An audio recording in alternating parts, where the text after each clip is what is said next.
Hey everyone, I made this supporting document and video just to kind of go into a little greater depth of these persuasive devices. In your slide deck, there's a very simple definition for each, which I think can be sufficient, but I wanted to go into a little more detail just so we're really clear on what they are. You probably come across these in your English classes when we've written persuasive and argumentative essays. They're nothing new, but these have more to do specifically with advertisements, whether that's like a commercial advertisement for a product, or a service, or like a political advertisement for a candidate. So here we go.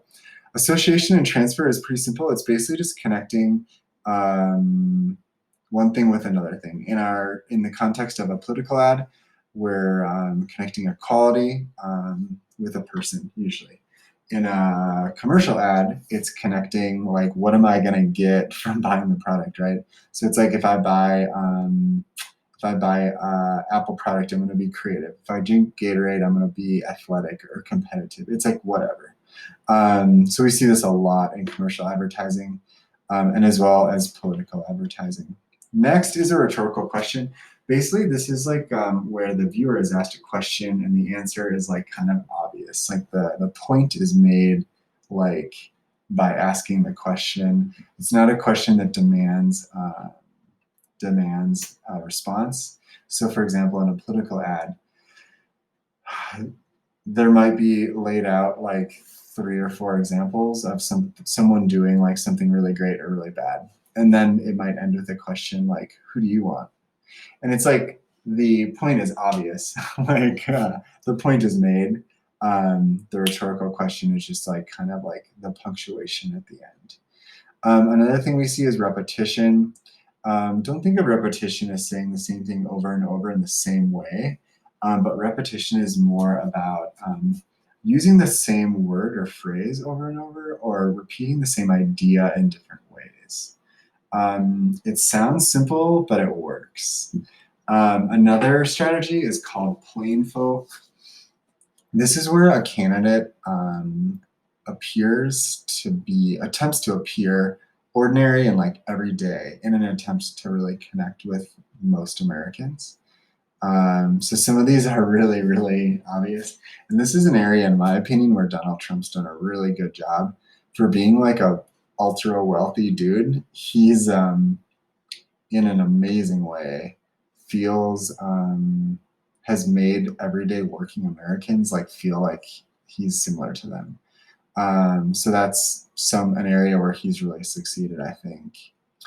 Another example is a false dilemma, and that's where the viewer is presented with 2 choices.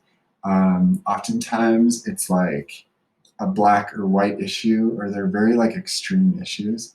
And a false dilemma is oftentimes offered as like, you can agree with me on one hand, or the like alternative option is like disaster. And some of these are pretty funny, like what the disaster option is for people. So I have a few examples here, like this love it or leave it, or like vote for me, or like these terrible things are going to happen kind of thing. Expertise is super straightforward. It's just like where you're citing an expert, whether that's like another politician or like maybe a scientist or someone who's well respected. In like a normal commercial, think of this as like a endorsement, like someone who says like, I use this product, like, hi, I'm LeBron James and I use this product. That would be an example of like expertise. Bandwagon is this like kind of selling this idea that like everyone believes this, everyone's on board with this idea, everyone thinks this is crazy, or everyone thinks this is absurd.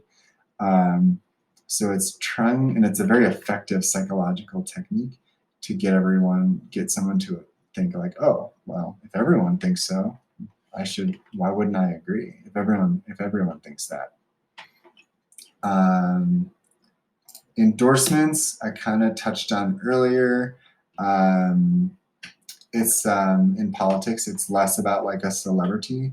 It could be, but it's more about like organization or a person publicly kind of endorsing or supporting you. And oftentimes bragging about those, earning those people or those organizations' endorsements can give you more credibility as a candidate. And then the last one is glittering generalities. And this is actually another one that President Trump does quite a bit, where the speaker will provide statements that just lack much clarity or definition or evidence.